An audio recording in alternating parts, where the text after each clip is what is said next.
Bom, vamos lá, pessoal. Primeiramente, obrigado aí por todos virem aí, tanto presencialmente, online. Não sei quem dos nossos representantes está online aí, mas agradeço. Também a gente que chamou alguns amigos. Acho que pode ser que tenha gente do G4 ou do Matcom Lab. Então, um grupo novo aí que a gente também está participando. Então, eu queria agradecer a todos. Bom, primeiramente, da parte do Fernando Ortiz, queria agradecer imensamente aí por aceitar o convite.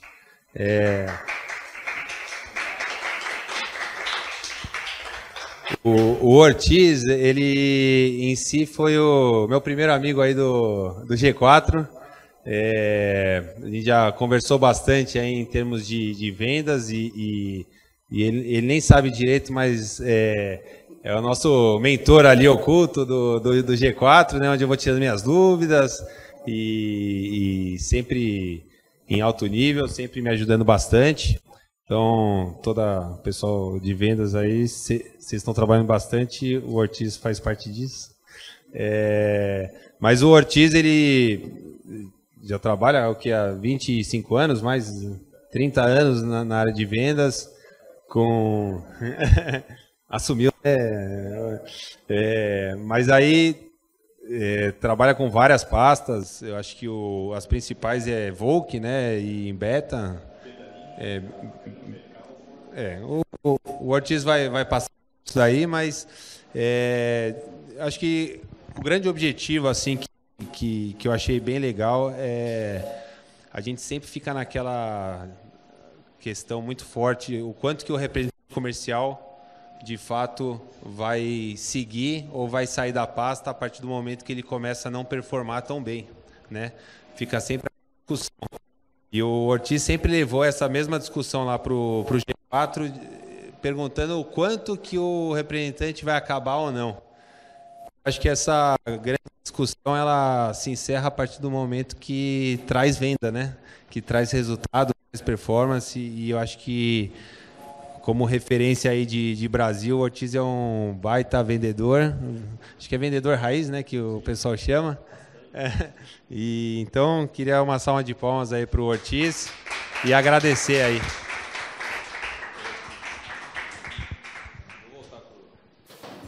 Bom, primeiro eu queria agradecer, né, pelo convite. Para mim não é fácil, tô com cara de alegre aqui, mas eu tô tremendo, tá? Porque não é fácil, imagina, é muito louco, né? A gente é vendedor, mas na hora que é chamado para falar na frente de muita gente, parece que dá um bloqueio, né? E a responsabilidade é grande, né? Porque depois que você vai conhecendo pessoas como o Alexandre, o Lucas, vocês, né? Que são pessoas que vêm fazendo história, você fica, a responsa aumenta muito, né? Então eu queria agradecer e dizer para vocês que eu estou há 30 anos praticamente na área comercial, né? Eu comecei lá atrás com meu pai, no esquema que vocês vão ouvir aí. Mas antes de começar, eu queria só passar um videozinho aí, né? Que agora a Renata inventaram, né? Como eu comecei, eu fiz um podcast, tudo isso aqui está acontecendo, aquilo que eu falei para vocês, eu não sou palestrante, estou palestrante, né? Por causa de um podcast, aí começaram, um me liga, outro me liga, os amigos do G4 também prestigiaram, né? E no fim eu acabei vindo parar aqui na frente, né? E para mim não está sendo fácil ainda, porque eu estou aprendendo, não sei se eu tenho ainda expressão corporal ou não, mas dizem que isso tudo faz uma diferença enorme. Mas eu só sei que eu estou gostando pra caramba, né? É muito legal. Se eu puder passar para vocês alguma coisa que sirva e que vocês possam aproveitar, para mim já vai ser um prazer enorme, né? Porque eu acho que a gente vem a esse mundo aqui para poder realmente servir, né? Esse mundo está maluco, onde um quer puxar o tapete do outro, né? E quando a gente tem esse espírito de servir as pessoas, né? Eu acho que é aí que mora a diferença, né? Então, a dona Isabela pode...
lá, vamos começar, né, a poder contar para vocês um pouquinho da minha história. Na verdade, o que eu faço é uma palestra motivacional, é contando a história minha no início e depois da minha equipe, né, porque ninguém faz nada sozinho. Então, a minha história não é só minha. E fiz, agora, há poucos anos atrás, uma imersão no G4, né, onde a gente acabou depois acabei virando membro do G4 Club, que é um grupo de empreendedores, né, o qual eu faço parte até hoje. Bom, eu não podia começar a palestra sempre sem citar o exemplo do meu pai, né? Meu pai era vendedor daqueles, se imagina se eu já sou antigo, ele era mais antigo ainda. Meu pai trabalhava com confecção, vendia aqueles roupinhas para bebê, né? E quando eu acabei o meu curso de Direito, que eu disse que eu ia acabar trabalhando junto com ele, ele falou, não é possível, né? Eu não quero que você trabalhe comigo, eu quero que você seja advogado. Eu falei, não, o que eu gosto, né, é poder estar com pessoas, conhecer pessoas, né? Eu adoro isso. Eu via ele lá naquele esquema que vocês imaginem, há 40 anos atrás, o esquema era muito amador, você tinha que montar pedido em talão de pedido, passar via fax depois, mais tarde, coisa e tal, né? Mas, assim, eu aprendi 3 coisas com meu pai que são muito importantes, né? A primeira, que ele sempre falava para mim, que quando eu chegasse na frente do cliente, eu pudesse olhar nos olhos do cliente e apertasse a mão dele com firmeza, né? E tivesse a maior empatia possível com o cliente, né? Que eu acho que é uma coisa que, às vezes, a gente vê, né? Quantas vezes vocês se deparam, nós que somos vendedores, né? Imagine vocês quando vocês chegam numa loja onde tem um cara com aquela cara fechada, né? Você vai entrar para fazer uma compra e você fala, meu Deus, já vai começar, né? Imagina comigo como é que eu fico. Outra coisa que o meu pai me dizia sempre, né? Que a gente tem que saber lidar com as pessoas. Era muito interessante, ele falava, eu não entendia naquela época, né? Quando você é mais novo, falava, como assim lidar com as pessoas, né? Ele falou, você vai aprender que o teu maior patrimônio vai ser saber lidar com as pessoas. Isso para mim ficou durante muito tempo, né, sem eu conseguir compreender aquilo que ele queria dizer, né? E aí ele me falou uma outra coisa que ele e ele não só falava como ele praticava, que é o importante, não adianta você só falar e não praticar. E meu pai falava assim, ó, aproveite as pequenas coisas da vida. Então era muito interessante. Eu saía com meu pai, às vezes tinha uma rosa ali no canto. Ele, olha que coisa bonita, o pôr do sol que eu tenho mania de ficar passando para vocês. Isso veio do meu pai, que ele adorava, quando às vezes estava viajando junto. Ele, olha que coisa linda esse pôr do sol, para o carro, né? E aí eu fui entender que ele me falava essas coisas, porque quando você sabe apreciar as pequenas coisas da vida, você fica mais sensível, né? E hoje o mercado precisa de gente sensível, que a gente vai conseguir fazer as coisas diferentes quando você tiver sensibilidade. Que se você é um cara muito duro ou está acostumado com as coisas serem de uma maneira meio que automáticas, né, você não tem esse diferencial, né? E aquela pessoa que tem essa sensibilidade, você consegue se diferenciar. E o ser humano, por mais que a gente ouça falar que a máquina é o grande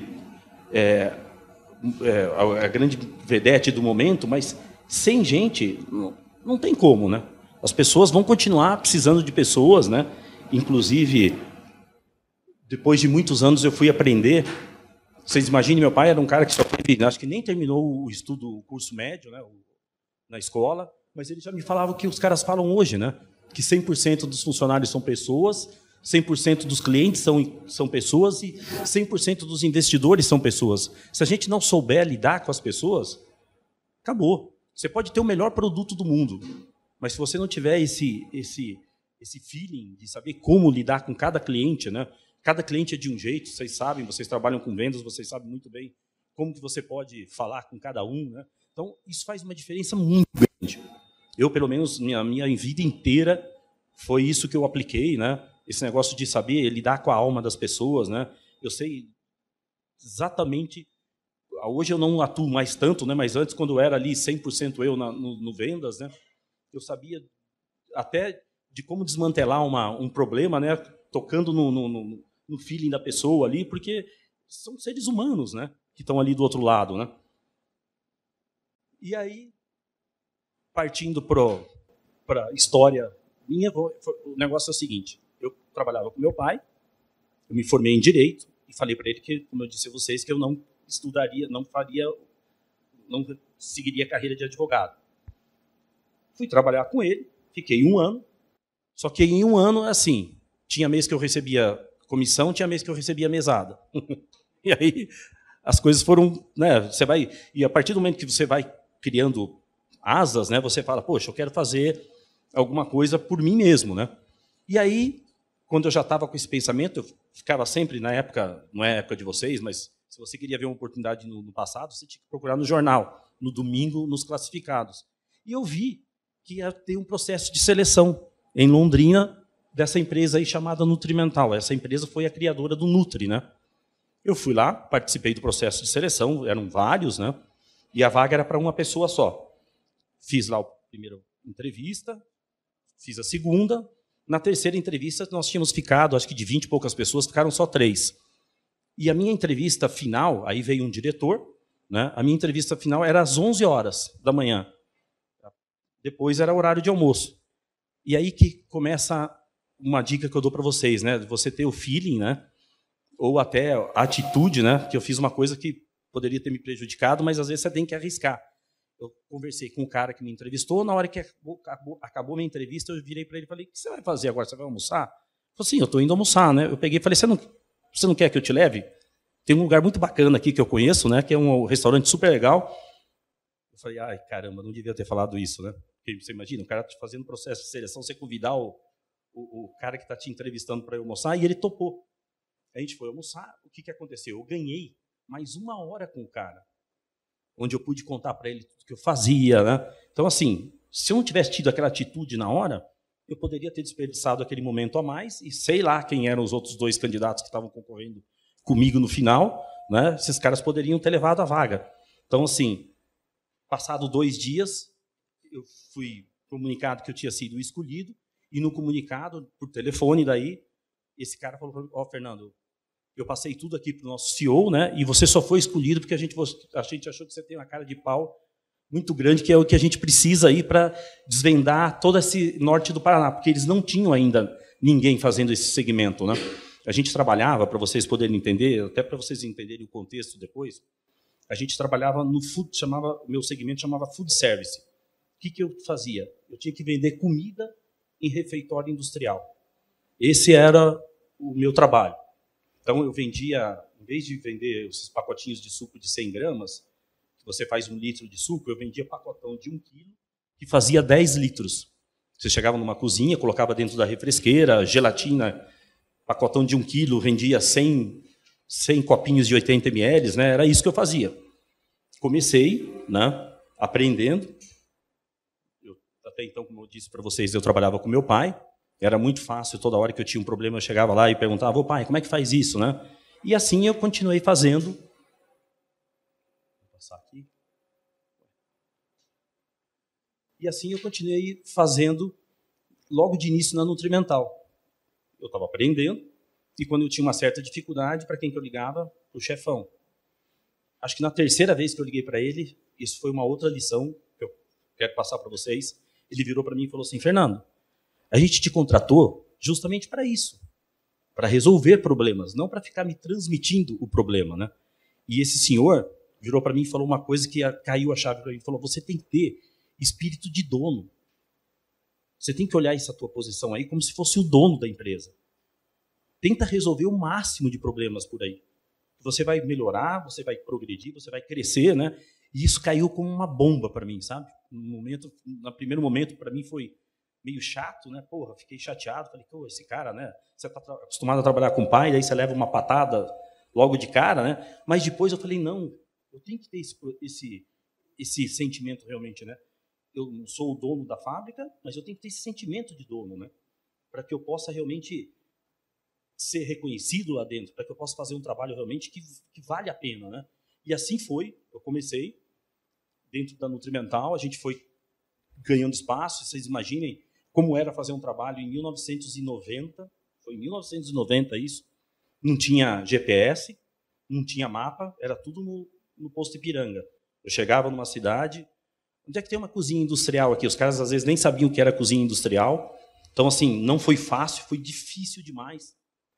Qualquer um outro ali que não tivesse um pouco de resiliência já desiste, porque, putz, garanto para vocês que era muito difícil. E eu venho de uma família de classe média simples, né? Não tinha nada de de luxo, meu carro era um Uninho, desculpe as meninas, mas era aquele azul calcinha, né, sem ar-condicionado, onde eu descia o vidro, fazia aquelas viagens pelo interior do Paraná, as costas chegavam no cliente com aquela poça de água atrás, né?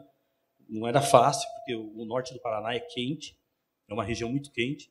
E assim a gente foi abrindo cliente, até que um dia a Nutrimental resolve fazer um campeonato interno de vendedores. A gente ia ganhar prêmio, até no salário, se aquele que fosse o maior vendedor do ano, né? E no mês.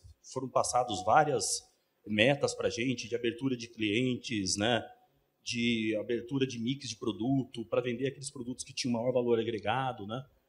E aí, eu fazendo o interior do Paraná, falei, porra, como é que eu vou ganhar um prêmio de vendas, né? Atuando aqui no interior do Paraná? Se vocês entenderam o que eu fazia, né? Vendia comida para refeitório industrial. Falei, como é que eu vou competir com o cara de São Paulo? Como é que eu vou competir com o cara do Rio de Janeiro, de Belo Horizonte? Os caras têm cozinhas gigantescas, tem uma GR aqui em São Paulo que tem 1000 unidades só dentro da grande São Paulo. Como é que eu vou concorrer com um cara desse? E aí que entra outro insight, né? E aí que você vê que quando você precisa, você tem que botar a tua cabeça para funcionar. Você tem que começar a pensar, falar, como é que, a não ser que você não tenha essa gana, né? Eu sempre tive, porque a gente vivia nessa época assistindo todos os domingos um cara chamado Ayrton Senna, que aquele cara te botava uma injeção de ânimo absurdo, né? O cara só falava em quebrar recordes e realmente ele quebrava tudo que você poderia imaginar. O cara vinha, para mim, pelo menos, não sei se é da geração de vocês, né? Para mim é o maior herói que a gente já teve nesse país, né? O cara de transmitir isso para a população, né? De que realmente é possível fazer. E era isso que ele passava para a gente. Lá na corrida ele passava, é possível vencer, não importa qual a sua dificuldade, né? E aí a gente começa a pensar, falei, não tenho aquele velho ditado, né? Quem não tem cão caça com gato, né? Você começa a pensar, e aquilo que eu te falei, quando você tem uma cabeça mais sensível, fica mais fácil de você, em vez de se desesperar, entrar no jogo e falar, porra, onde que eu vou achar a saída para isso? E aí eu me lembrei que a gente tinha dentro do nosso escopo ali de produtos, eu tinha 3 tipos de sopa. Eu tinha sopa de minestrone, de macarrão com legumes, e eu não lembro o nome de uma outra. E eram produtos realmente bem consideráveis, não era coisinha rala, né? E como eu viajava direto, eu passava em frente de usina de álcool. E eu via aquele povo cortando cana lá atrás, hoje é feito com maquinário, né? Um dia eu falei, eu vou parar numa usina dessa e vou entender como é que é feito isso. Parei numa usina, cheguei para um cara lá, no campo, na louca, falei, cara, como é que funciona esse esquema aqui? Esses cortadores, eles cortam cana, como é que é o esquema? O cara falou, eles vêm aqui, eles ganham por produtividade. Eu vendo essa rua aqui, que botava fogo, e aí eles cortavam, passavam uma coisa, ficava uma rua mais ou menos dessa largura, cheio de cana, e o cara ia cortando. Quantos corredores daquele ele cortasse, ele ia ganhar em produtividade. E era um salário, não sei se vocês imaginam, é um trabalho duríssimo, mas que rendia um salário bacana. E se o cara cortasse muito, ele ganhava um salário legal. E eu falei, como é que esses caras fazem? Vocês dão comida para eles, né? Que comida? O cara falou, eles trazem a marmita de casa e pronto. E aí eu passei a visitar algumas usinas. O que eu fazia? Chegava lá na usina, olhava, e aí eu comecei a observar que um cara sentava aqui, o outro na hora do almoço sentava lá, o outro lá.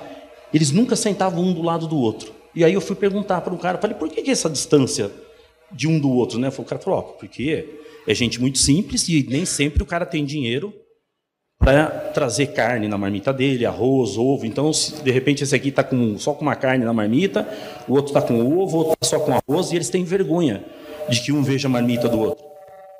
Aí foi quando eu cheguei para alguns gerentes de área, né? Falei, cara, e se a gente oferecesse alimentação para esse pessoal? Se a gente desse alguma coisa para eles comerem antes de começar o trabalho, né? Aí o cara falou, não, eu não tenho interesse. E fiquei desse jeito, acho que 8 meses, visitando um monte de usina. E aí eu fui comunicando o pessoal da Nutrimental que eu tinha essa ideia. E esse meu diretor comprou a ideia. Porque realmente, se o negócio virasse, era um negócio de grande potencial. O que ele fez, esse senhor? Me ajudou e me deu o interior de São Paulo. E o interior de São Paulo, vocês sabem, é riquíssimo em usinas de açúcar, né? Aí eu comecei a ir para Araçatuba, Presidente Prudente, Marília, eu fazia tudo aquilo lá. Só que Deus que um cara do Paraná, de uma usina desse tamanhozinho, que eu tinha visitado umas 10 vezes, ele tinha o gerente de área dele, o apontador, que eles chamam esse cara que fica olhando quem corta, é chamado de apontador. Não sei se hoje existe ainda essa profissão, não, porque é máquina, né? Aí esse cara falou, Fernando, é o seguinte, o nosso gerente aí liberou, nós vamos te dar uma semana para você ficar aqui servindo sopa. Nós vamos pegar uma turma de 41 pessoas, eles vêm em ônibus, são 41 cortadores de cana, nós vamos servir essa sopa e a gente vai tentar ver se vai ter realmente algum resultado. O que eu fiz? Liguei para o meu diretor, né? E aí peguei e falei para ele, olha, mandar uma quantidade. Eu vou ficar dormindo no dormitório da usina, pedi para que eles mandassem uma nutricionista junto, que era o nosso apoio técnico. E aí nós ficamos de segunda a sexta, acordávamos 2h pouco da manhã, ia para a cozinha, tudo improvisado, pegava aqueles galões, aquelas panelas grandes de cozinha, mais arroz, jogava água quente lá, curava a sopa, botava em umas vasilhas, as vasilhas de leite, que não sei quem já vai em venda ou sítio, antigamente tinha umas vasilhas de uns latões de leite, né, que você girava, a gente colocava naquilo lá, era improvisado, não tinha um lugar para você fazer, a gente botava a sopa lá dentro, improvisamos uma concha de feijão, amarramos uma madeira para poder alcançar até o fundo. Aí a gente parava num determinado local, onde aquele ônibus cruzava quando ele chegava às 6h30 da manhã, que eles começam muito cedo, e a gente enchia a marmita desses caras de sopa. A gente fez isso de segunda a sexta, enchemos a marmita dos caras, fomos embora, passou uma semana, essa usina me liga. Fernando, nós vamos começar o projeto. Eu falei, você está brincando? Ele falou, vamos. A gente fez o levantamento, esse pessoal que tomou a sopa, essa turma, cortou 20% a mais do que as outras turmas. Eles conseguiram aumentar a produtividade. Mas era lógico, né, Alexandre? Era uma coisa lógica. Você está alimentado, você vai produzir mais. Você sem comida, como é que você vai produzir? Num trabalho duro que é aquele, de ficar de sol a sol, que é um trabalho duríssimo, né? Começamos o trabalho nessa usina. 1 mês, 2 meses, até que teve uma reunião na Associação dos Plantadores de Cana do Paraná, e aí o dono da usina, o Ricardo, resolve fazer uma palestra, e você tem que ter sorte, vendedor tem que ter sorte também, né? Tem que trabalhar duro, mas também tem que contar com um pouquinho de sorte, né? Esse cara, numa reunião dos usineiros, resolve falar que ele estava dando uma sopinha mágica para os trabalhadores e que os caras estavam cortando mais cana. Eu não preciso dizer o que aconteceu, né? Tinha mais de 20 usinas ali. Na semana seguinte eu comecei a receber ligação, o troço começou a pegar. Aí a Associação dos Plantadores de Cana montou um esquema. Eu tive que ajudá-los, como é que a gente ia fazer para servir a sopa. Nós tivemos que comprar marmita térmica, fazer todo um projeto, né? Porque não dava para fazer naquele esquema amador. Foi feito todo um projeto e começou o negócio a virar em São Paulo, Paraná, espalhou pelo Brasil inteiro. E aí eu fiquei 10 anos na Nutrimental como campeão nacional de vendas. Do final do primeiro ano até o 10º ano, nunca mais eu deixei de ser o primeiro lugar em vendas. Eu vendia mais do que eu vendia o triplo do cara de São Paulo, do Rio de Janeiro, né? Era uma coisa muito legal. Agora vocês imaginem, se eu tivesse ficado no esquema que era o esquema certo, eu não teria chegado nisso. Eu tive que pensar fora da caixa, né? Era um projeto fora. Eu fui homenageado um dia na Associação dos Plantadores do Estado de São Paulo, porque eu não tinha noção. Vou ser sincero, eu não tinha noção. O cara virou para mim e falou, olha, eu tenho a plaquinha lá em casa, porque eles falaram que eu fiz um trabalho que foi um projeto social muito grande, né? Porque realmente essas pessoas que passavam, tinham fome, acabaram comendo, e eu nem imaginava que eu queria vender, e eu acabei fazendo uma outra coisa, né? Que foi um benefício para as pessoas que precisavam, né? Então foi muito bacana, e assim foi a vida toda, né? Lá dentro da Nutrimental, eu tinha esse negócio como... E não foi só isso, sabe? Eu desenvolvi várias outras coisas dentro da empresa, porque é bacana, né? Porque daí quando você se sente mais tranquilão, daí você tem cabeça para pensar em mais coisas, né? Para fazer mais coisas, né? E até que um dia... Isso aí eu cheguei no refeitório um dia da Nutrimental, que eu tinha que visitá-los uma vez por mês, né? E tinha lá uma placa com o meu nome, fazendo uma homenagem para mim, porque eu tinha sido o primeiro vendedor da história da empresa a ultrapassar a barreira de $1 milhão. Ou seja, nem a área de varejo com Nutri tinha conseguido vender o que eu vendia junto com as sopas, né? Então, vocês imaginem que o produto Nutri era um produto disruptivo para a época, né? Era a primeira empresa que trouxe o produto para o Brasil, e as minhas vendas lá no setor do food service batiam até o varejo, que era muito forte dentro da Nutrimental, né? Então, assim, servia isso aí como um combustível para mim, né? Sempre foi assim, a minha vida inteira, né? E eu acho que eu fazia muita correlação com o Senna, né? Aí, quando você descobre que você pode chegar um pouquinho a mais, é muito interessante, porque você busca aquilo ali, e na hora que você chega naquilo, você fala, eu acho que dá para fazer um pouquinho mais, né? O interessante é a gente não desistir nunca, é a gente achar que dá para fazer, e eu não sei o que acontece, eu sei que acontece. A gente consegue. O que a gente não pode ter é essa crença limitante, né? De que, não, isso daqui não é para mim, essa meta está muito grande para mim, eu não vou conseguir chegar nela. Se você pensar assim, realmente você não vai chegar. Mas se você achar que você pode, eu não vou querer dar a fórmula, não existe uma fórmula, mas eu garanto para vocês que é possível. Como eu falei para vocês, né? Você chega num ponto que você começa a ter a atitude necessária, né? Para conseguir realizar as coisas, né?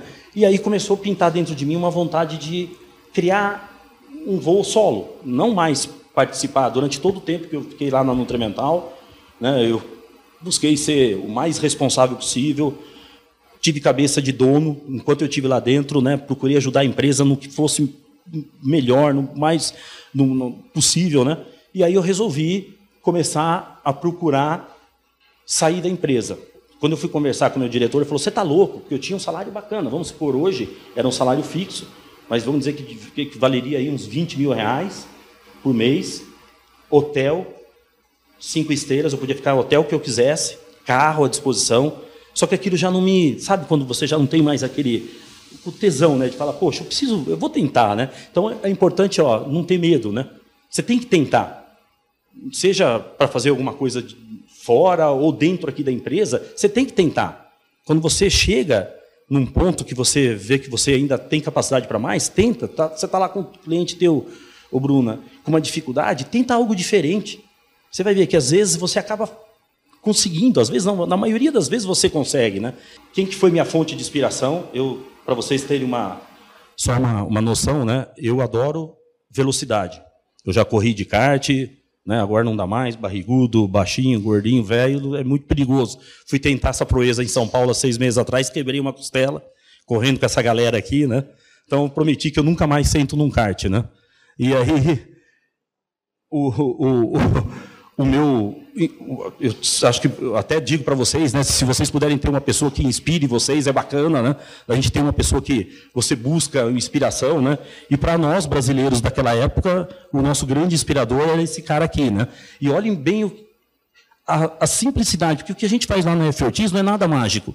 É simples como a declaração do Ayrton Senna aí. Esse programa, e que já viram tantas outras entrevistas minhas, talvez eu tenha passado muitas realizações, muitos desafios, muitos sonhos de uma vida maravilhosa, uma vida de sucesso, uma vida de diversões. E eu realmente sou privilegiado, eu sempre tive uma vida muito boa. Mas tudo isso que eu consegui foi através de dedicação, perseverança e muito desejo de atingir os meus objetivos, muito desejo de vitória na vida, não vitória como piloto.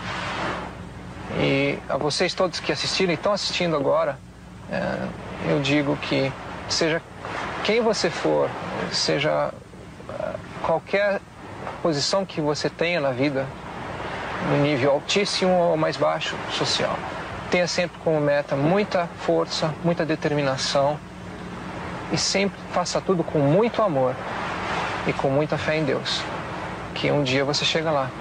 De alguma maneira você chega lá. Eu acho que é a maior verdade isso, né? Não tem segredo. Se você fizer o que você faz com muito amor e fé e vontade, a coisa acontece. Você não vai deixar de colher. Aquilo que a gente plantar, nós somos totalmente responsáveis pela nossa vida. Tudo que a gente plantar, a gente vai colher. E se lá no futuro a gente tiver com uma vida boa, é porque a gente plantou coisa boa. E se tiver coisa ruim, não é injustiça. É porque a gente não fez o que deveria ser feito. Infelizmente, é uma verdade isso, né? É duro às vezes, mas é a mais pura verdade. E a gente tem que ouvir uma declaração dessa, super simples, né? Não tem nada a mais. É um cara que começou, tinha talento, mas tinha defeitos também. Tem vários vídeos que você ouve, ele não sabia andar na chuva. Esse cara foi o maior piloto da história em andar na chuva. Como que ele aprendeu a andar na chuva? Começava a chover em São Paulo, ele pegava, ia para o cartódromo, ficava lá o tempo inteiro embaixo da chuva aprendendo.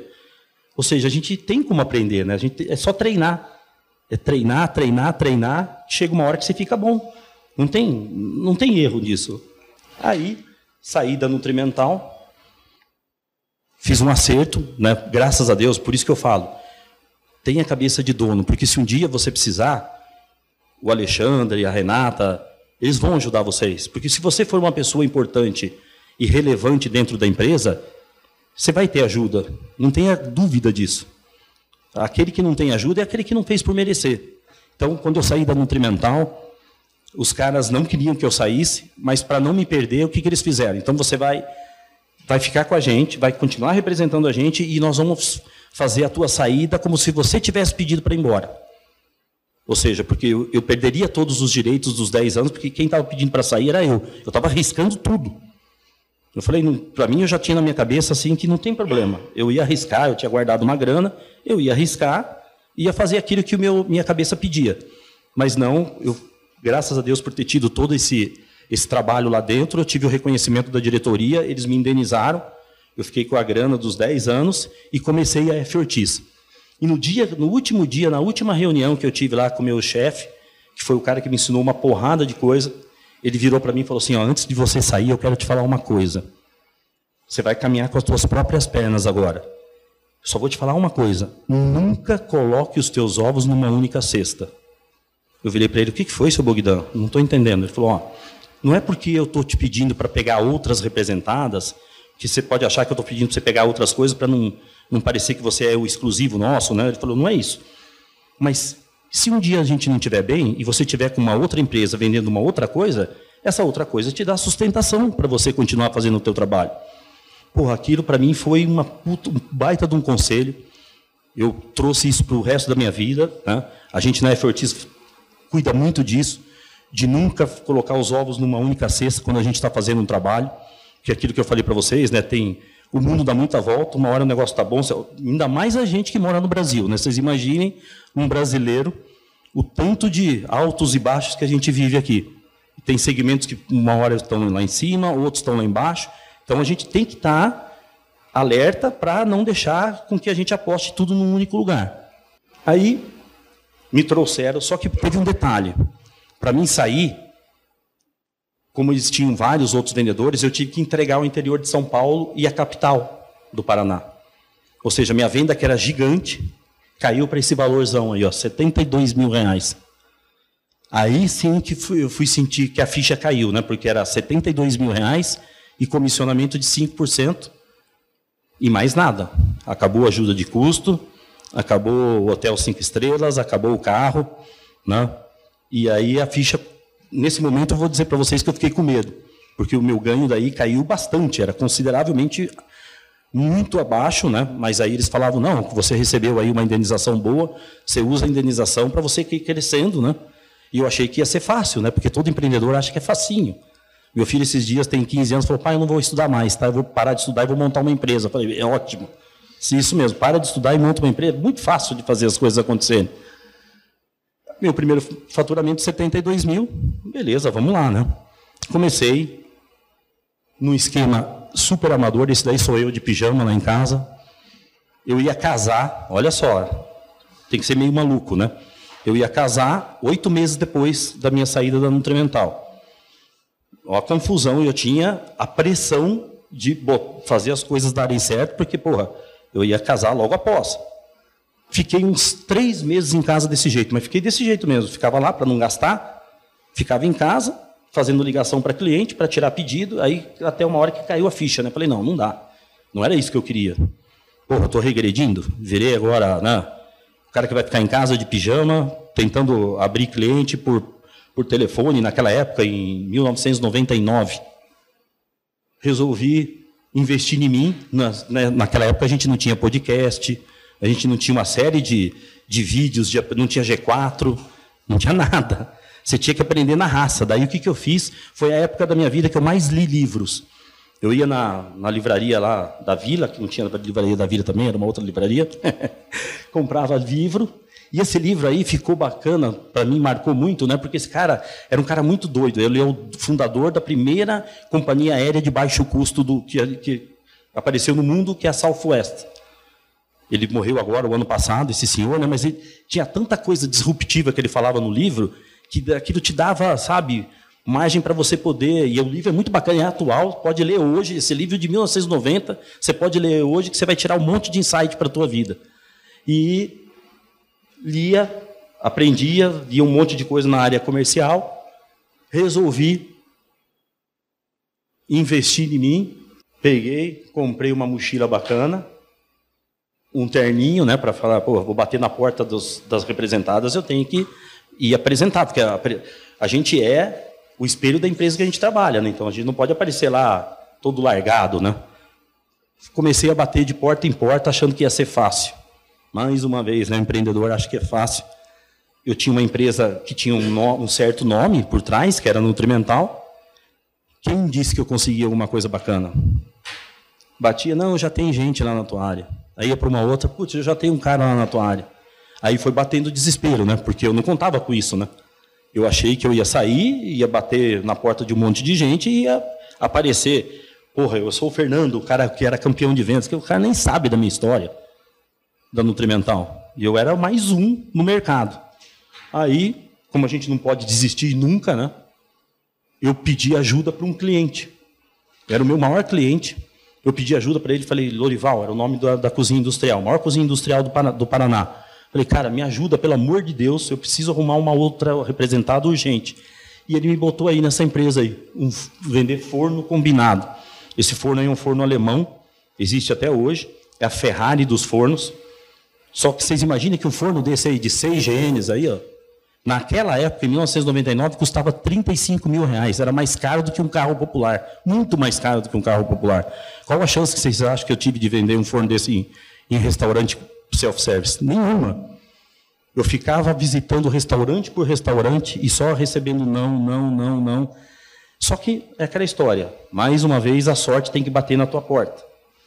E aí, a gente teve uma FISPAL, aqui em São Paulo. FISPAL, para quem não conhece, é a maior feira de alimentos da América Latina. A Rational veio expor, chamou os vendedores, que os clientes iriam aparecer, que nem a Feicom, e eu vim para São Paulo para ficar na feira demonstrando forno para os clientes do Paraná. Chego lá do lado da Rational, tinha essa empresa aí com essas luvinhas. Mais uma vez, você tem que pensar fora da caixa. Falei, já achei o que eu vou fazer. Vou pegar essa representada aí, vou vender luva para a mulherada lavar a louça na cozinha. Fui lá, sobrou um tempinho, corri para o lado do stand do lado, conversei com a gerente. Por que é a gerente aqui? A gerente veio falar comigo, uma figura, ela na época. Nós não temos ninguém lá no Paraná.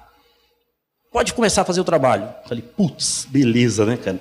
Vou começar. Vim para Londrina, comecei ligando para onde eu conhecia, que eram as cozinhas. Eu fazia somente isso. Vender luva para a cozinha industrial. 30 parzinho aqui, 50 parzinho ali. Aí eu resolvi montar o primeiro escritório gigantesco, 20 metros quadrados. Era isso, essa aí era a minha mesa, junto com a primeira funcionária que eu tive, né? Montei o escritório, R$80, nunca me esqueço, R$80 o aluguel. Era um troço, era isso aqui assim, ó, desse tamanhozinho, né? Do lado de 2 clínicas gigantescas que tinha em Londrina. Acho que era um pedacinho de uma clínica, de alguma salinha que eles tinham lá, que depois não precisaram mais, eles alugaram a sala. E aí eu falei, agora eu vou atrás de uma pessoa para trabalhar comigo. Porque agora que eu estou com 3 representadas, não dá mais para fazer tudo sozinho. E fui atrás da primeira colaboradora. Eu tinha muitos amigos, né? E uma amiga minha que era psicóloga falou, eu te ajudo a fazer o processo de seleção. Beleza. Pedi só indicação, eu não tinha grana para fazer investimento de contratar uma empresa de headhunter, nada. vieram 11 meninas por indicação, e num dia antes de começar o processo, eu tinha ido no Carrefour fazer compra. Passei lá no Carrefour, num caixa, uma menina sorrindo, rindo. Beleza, blá, blá, blá. Falei, puta que pariu, uma menina aqui no Carrefour sorrindo, né? Acho que essa menina deve ser diferenciada, né? Cheguei e falei, eu vou voltar no Carrefour de novo e vou passar naquela porcaria daquele caixa de novo. Se ela der mais uma risada, eu vou conversar com ela. Fui lá, preguei, passei de novo, a menina, oi, tudo bem, já está de volta, não sei o que. Eu falei, olha, moça, não é uma cantada não, tá? Mas eu estou fazendo um processo de seleção e eu gostaria de saber se você tem interesse em trabalhar com vendas. Ela virou para mim assim e falou, moça, eu sou caixa. Eu não sei nada de vendas, né? Eu falei, mas não tem problema, você tem o carisma. Eu falei para ela, você não tira o sorriso do rosto. Daí ela falou, eu aceito. Peguei, chamei a menina, fizemos o processo de seleção. Adivinha quem que a psicóloga achou que deveria ter oportunidade? A mocinha do Carrefour. Vocês acreditam num negócio desse? Por isso que eu acho assim, né? Todos nós temos a capacidade de ter o feeling, né? Você bater o olho na pessoa e falar, pô, essa pessoa pode não ter tudo que eu preciso, mas eu vou ajudar ela, né? E foi o que eu estava disposto a fazer. Aí começamos o trabalho, fomos para o escritório, né? Eu tinha pressa, não tinha o casamento chegando, sem vender nada, vendendo 30 parzinhas de luva num lugar, 50 no outro. Primeiro dia da Claudineia, o nome dela era Claudineia. Primeiro dia dela no escritório, ela atendia o telefone, tá bom então. E eu cheguei, não vai dar certo. Cheguei para ela, Claudineia, vamos botar emoção nesse negócio.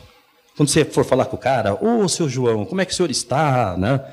Estuda aí o produto, manda beijo para ele na hora que você for desligar, mas não seja desse jeito, pelo amor de Deus, nós vamos morrer de fome, eu e você aqui. Eu falei para ela, nós vamos perder todos os clientes. E aí eu fiquei, mais do que eu esperava, tive que ficar no escritório, passando o meu jeito, que eu achava que seria o certo para ela tocar, porque a minha ideia era a seguinte, eu ia largar ela com a Nutrimental, e ia correr atrás do forno. Falei, pô, se a porca desse forno tem que vender algum forno, não é possível, né? E correr atrás das luvas. Só que demorou um pouco mais, porque eu tive que ficar um mês com ela dentro do escritório, para passar tudo, para a pessoa começar a pegar, porque eu só tinha Nutrimental. Se eu perdesse as vendas da Nutrimental, eu estava frito. Aí, como desgraça pouco é bobagem, né? Eu estou lá no meio do treinamento, liga o diretor da Volk. Ó, Fernando, aqui é o Flávio. Eu estou vendo os teus pedidos aqui, ó, a gente não tem interesse nenhum em continuar com o teu trabalho. Falei, porra, o que aconteceu?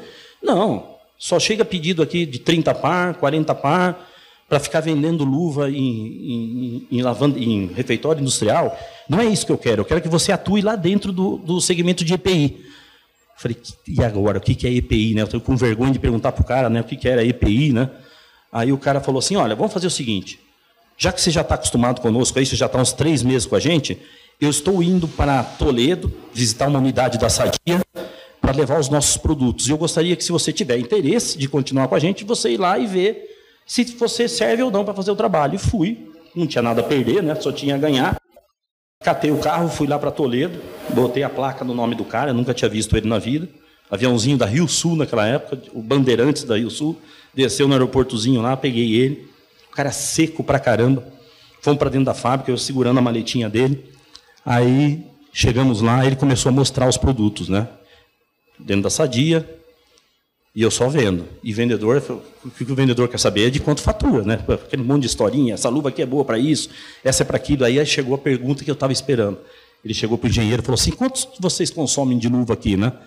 Aí o cara pediu para o técnico, ô, fulano, entra aí no sistema e vê aí quanto que a gente está comprando por mês. Ele, 25 mil pares de luva por mês. Quanto vocês pagam? R$4. Eu falei, caralho. Eu passo o mês inteiro visitando um monte de refeitório para vender 130, 140 mil reais. Essa unidade aqui sozinha compra 100 mil reais de luva por mês. Sabe como dá aquele estalo, né? Na hora que a gente saiu de lá, eu virei para... Antes de sair fora do pátio da Sadia, eu falei, você já achou, cara. Eu vou fazer o EPI para você. Embora eu ainda nem entenda direito o que é EPI, mas sou eu que vou fazer. E aí ele falou, beleza. E eu nunca me esqueço que é um detalhe tão interessante, né? Ele tinha uma câmera prateada de... Como é que fala? Câmera digital, né? Que naquela época não era normal. Ele falou, mandou eu parar o carro, nós paramos na frente de uma plantação de soja aqui lá em Toledo, é muito forte isso daí, né? Vou tirar uma foto aqui e mandar para os americanos, que a Volk era americana. O nosso primeiro representante para o segmento aqui industrial, né? Porque eu fui o primeiro representante da Volk a fazer o industrial mesmo, porque eles tinham gente aqui em São Paulo, mas faziam muitas lojas de distribuição e coisa e tal, né? Eu ia fazer a indústria mesmo para valer. E aí comecei o trabalho. Para piorar, ele chegou para mim e falou: eu quero que faça então Paraná e Santa Catarina. E não me interessa ter um cara só no Paraná, eu preciso de um cara que faça os 2 estados. Eu, sem noção, aceitei, né? Falei, beleza, né? Tranquilo, minha vida inteira eu viajava 5 mil quilômetros por mês, 6 mil, acrescentar 3 mil a mais, não tinha problema nenhum. E aí comecei o trabalho, aí tá, quando eu vi o volume lá da Sadia, né, que era um negócio absurdo, vamos embora. Só que daí tem o problema, né, que a gente acha que é fácil, né? Eu comecei que nem um desesperado, dar tiro para tudo quanto é lado, e assim foram meses. Aí veio o casamento, casei, vendendo uma merrequinha, né? E eu via as Maldivas ali no meio da porta, mas eu vivia no Saara aqui fora. Não tinha nada de vendas, pouquíssimas vendas, muita promessa, o potencial era bom, mas eu fazia exatamente o que os meus concorrentes faziam. Eu chegava no cliente e oferecia a luva que o cara estava usando. Então eu não tinha diferencial nenhum. Como é que eu vou então entrar num lugar onde já tem alguém estabelecido se eu não tenho um diferencial? Esquece, você não vai conseguir. Só que essa ficha para mim não caía, entendeu? Porque eu estava tão desesperado que eu precisava dar certo. Era uma coisa que ou eu dava certo ou eu estava ferrado, porque o dinheiro da indenização estava acabando. E aí passaram-se mais meses, o que aconteceu? Eu quebrei. Acabou o dinheiro inteirinho que a Nutrimental tinha me dado. Eu não vendia nem 30 mil reais de luva por mês. E aí a patroa na época falou assim: então vamos fazer o seguinte, você acredita nisso que você está fazendo? Eu falei: Ana, eu acredito, só que o problema é que a coisa não acontece. Ela virou para mim: vende meu carro. Eu falei: você está maluca? Esse carro nem fui eu que te dei, foi seu pai, você veio com esse carro de lá da tua casa e eu vou vender o carro. Ela falou: vende o carro. Eu vendi o carro, daí eu torcia para o meu sogro não aparecer em casa no final de semana de vergonha, né? Porque, imagina, eu falei: pô, o cara deve estar pensando, larguei minha filha para um... Né? E acabou o dinheiro do carro da Ana, nada acontecia, até que um dia o meu diretor me liga e fala assim: cara, eu estou sentindo que você anda meio para baixo, né? Você não é um cara de ficar para baixo, né? Eu falei: ó, Flávio, eu vou ser sincero para você, eu quebrei, cara, não tenho mais dinheiro para nada. Nessa época, eu estava ficando 15 dias já em Santa Catarina sem voltar para casa, porque eu não tinha mais grana. Tinha ido tudo, né? E aí ele falou para mim assim: como assim? Eu falei: acabou, cara. Você vê, a gente não consegue nada, tem promessa em todos os lugares e venda mesmo que é bom, nada. Aí ele pegou e virou para mim e falou: então vamos fazer o seguinte, eu vou te dar uma ajuda de custo de 5 mil reais, um exemplo aqui, tá? Se fosse hoje, e vou te pagar 15% de comissão. 15 era realmente o valor que ele falou que ia me pagar. De 4 ele ia passar para 15. Ele falou: você tem 30 mil, eu vou te pagar 15% até eu achar que você não precisa mais. E ele virou para mim e falou: e você vai conseguir, cara. Você põe na tua cabeça que você vai conseguir. Se eu já tinha vontade de dar certo, vocês imaginem, então, a partir daquele momento, eu virei um bicho, né? Virei um leão, né, cara? Porque eu falei: porra, é agora ou nunca, né? O cara está me ajudando e eu vou decepcionar? Não é possível, né? Será que eu esqueci de tudo que eu fazia? E aí eu cheguei para ele e falei: Flávio, eu estou com um sentimento de que a gente está fazendo a coisa errada. A gente está fazendo o que os outros fazem, mas a gente precisa fazer algo de diferente. O que a gente faz, cara? Será que se eu entrar nas fábricas, você conseguir para mim? Eu falei para ele: o que você acha? Que todo segmento, vocês deve ter um segmento na área de vocês que é um segmento importante. De vocês, eu imagino que deva ser as casas de construção civil, né? O meu era frigorífico. Paraná e Santa Catarina estão os maiores frigoríficos do Brasil: Sadia, Perdigão, Seara, Aurora, está todo mundo lá. Falei: cara, e se a gente focar nesse segmento e eu entrar dentro do frigorífico, entender o que eles usam, para a gente tentar fazer uma coisa diferente, né? E como ele tinha muito relacionamento, porque ele foi diretor de uma empresa que criou o filme que envolve o peru da Sadia lá. Ele era presidente da Viskase, que é uma multinacional. Falou: vou arrumar para você. Que era muito difícil você arrumar permissão para entrar em frigorífico naquela época. E aí eu comecei a entrar no frigorífico, entrava que nem você aí, Bruno, com uma caderninha e uma caneta na mão, anotava, não tinha você ficar tirando fotinho do celular, mandar para o... Né? Anotava tudo e passava para o meu chefe: ó, tem uma área lá que a água é gelada para caramba, o que a gente pode usar naquele segmento lá? Porque o que eu descobri? os frigoríficos usavam 2 luvas só, 2 para tudo, para todas as operações. Aí eu falei, puta, agora é a chance, porque a luva estava subdimensionada num lugar e supervalorizada em outro lugar. Desde a pendura até a final da produção, eram 2 luvas. E aí a gente começou a trazer um monte de coisa. Eu passava para o Flávio contactava a matriz, ó, tem para isso, tem para aquilo, e a gente foi trazendo. E aí a gente começou a ser visto com olhos diferentes. Porra, esse cara está trazendo a solução que eu preciso.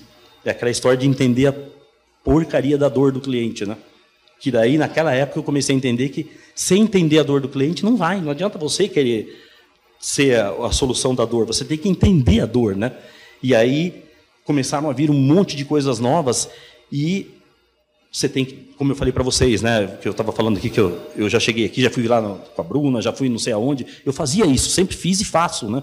Eu conheço um monte de gente, envolvo um monte de gente, e nessas visitas que eu fazia, eu conheci uma moça, que era supervisora da sala de cortes em Toledo, chamava Yassanã.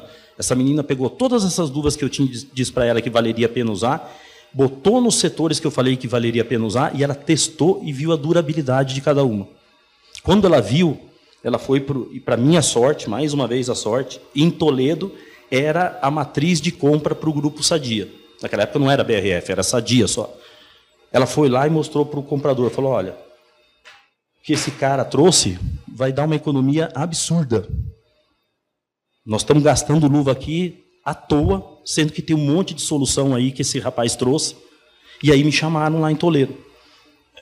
O cara, o comprador, vocês já viram, né? Essa porcaria aí que a Yassanã veio falar é verdade mesmo? Que o teu produto dura mais e traz economia, né? Falei, olha, se ela falou é porque dura. Essa foi a intenção. O trabalho sempre foi esse, de trazer o produto certo, com custo-benefício, para poder te...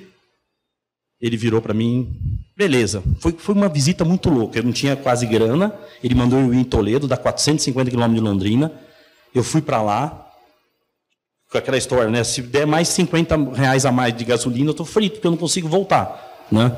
Aí cheguei lá, esse cara conversa comigo 10 minutinhos, vira de costas, vai no computador, imprime uma folha e fala para mim assim, ó, o contrato é seu. Eu olhei, né? Falei, eu não vou chorar na frente dele. Quando eu vi o valor, né? O primeiro contrato que eu assinei com a Sadia era de R$250 mil. Lá em 2001 ou 2002. Esse 250 mil hoje, corrigindo, deve ser mais de 1 milhão, com tranquilidade, né? Então, vocês imaginam, para um cara que vendia 30 mil, simplesmente cair no teu colo de uma hora para outra, né? Um contrato de uma empresa gigante. Eu saí de lá de dentro, falei, não vou chorar na frente dele. Quando eu fechei a porta, eu fui chorando no pátio da Sadia até sair, né? Os caras devem ter falado, isso aí foi demitido agora, né? Acabou de receber a conta, né? E aí cheguei lá, liguei para a Claudineia, telefone, eu chorando de um lado, ela do outro, né? Só que daí caiu a real, né? Eu ligo para a Volk, o meu chefe falou, você disse sim? Eu falei, disse.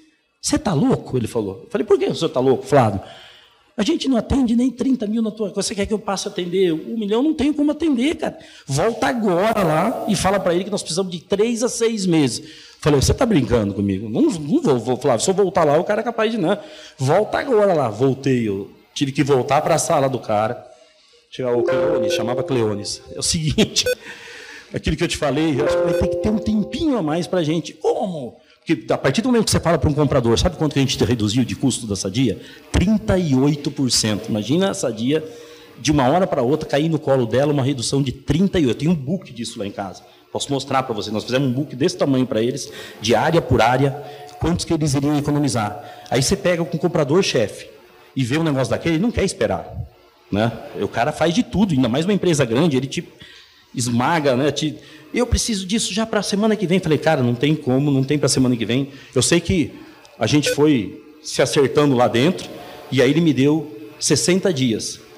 Eu saí de lá e falei, Flávio, foda-se, agora nós vamos ter que trazer em 60 dias. Você enfia no avião aí, uma carga aérea, né? E não deu 60 dias, vocês imaginam a confusão que foi, mas eu tive que usar o jogo de cintura para torear isso tudo, né?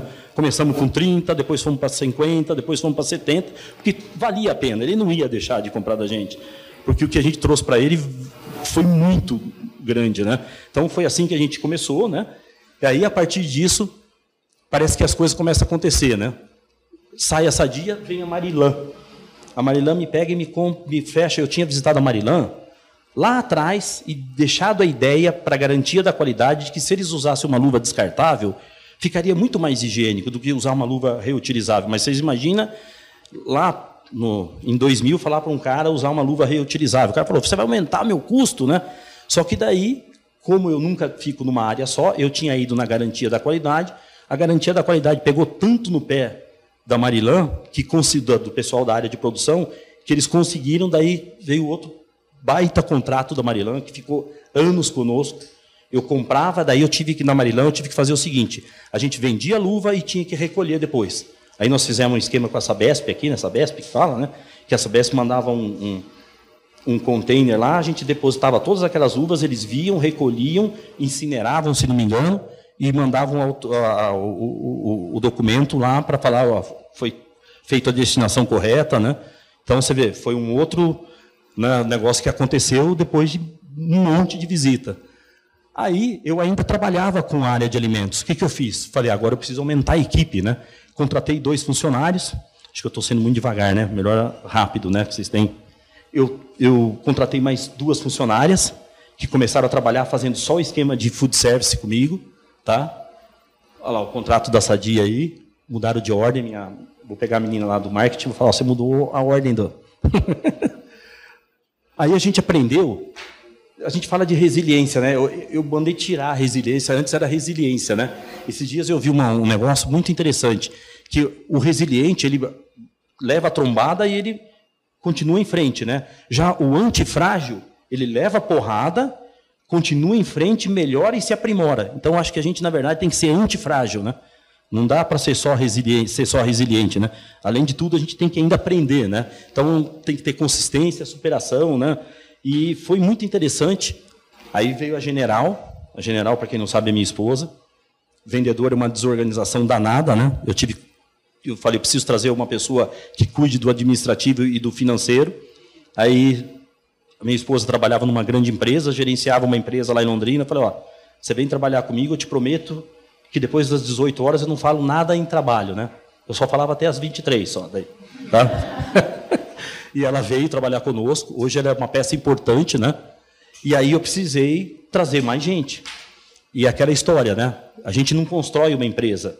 A gente constrói um time e esse time é que vai construir a empresa, né? Eu tinha muito claro isso, que a partir daquele momento o Fernando Ortiz já não existia mais.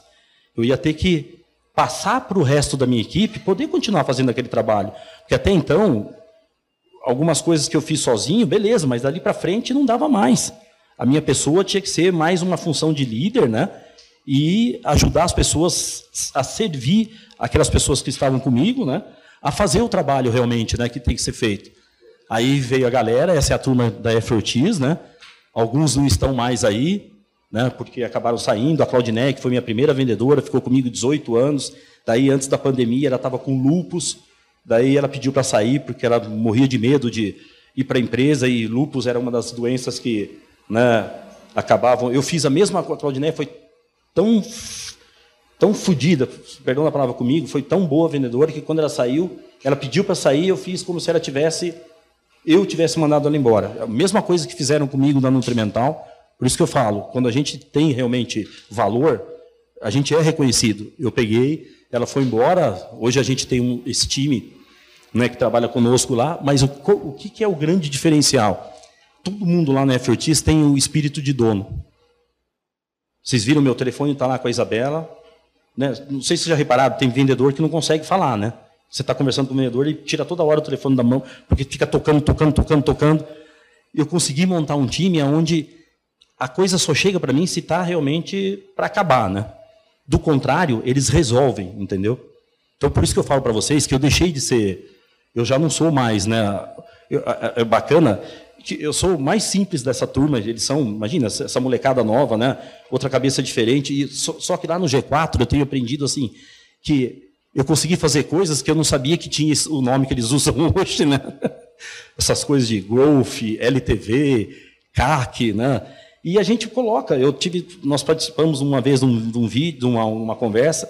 de um cara, de uma startup, que ele falou uma porrada de nome lá, Paulo Orione, não sei se você estava no dia, que daí eu pedi a palavra, né, via vídeo, falei, ô Paulo, estou feliz, mas o que foi? Eu falei, não, sabia, eu estou feliz porque eu estou me vendo aí, que eu faço um monte de coisa que você faz aí, mas eu não sabia que tinha esse nome, né? Então, assim, às vezes você está fazendo um negócio de uma maneira simples que também dá resultado, né? Não precisa querer ir reinventar a roda, né? E aí o meu time é isso, né? É um time que tem essa pegada, né, de dono, de realmente fazer as coisas acontecerem.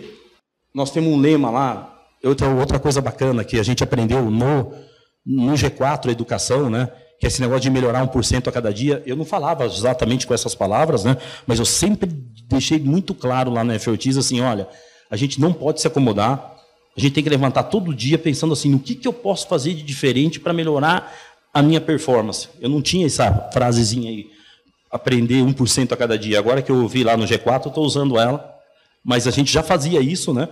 Porque você não pode cair na zona de conforto. Se você entrar na zona de conforto achando que tudo está beleza, aí o negócio fica complicado. Aí, contando um pouquinho da história, em 2004, a gente teve o primeiro mês que nós chegamos a faturar R$1 milhão.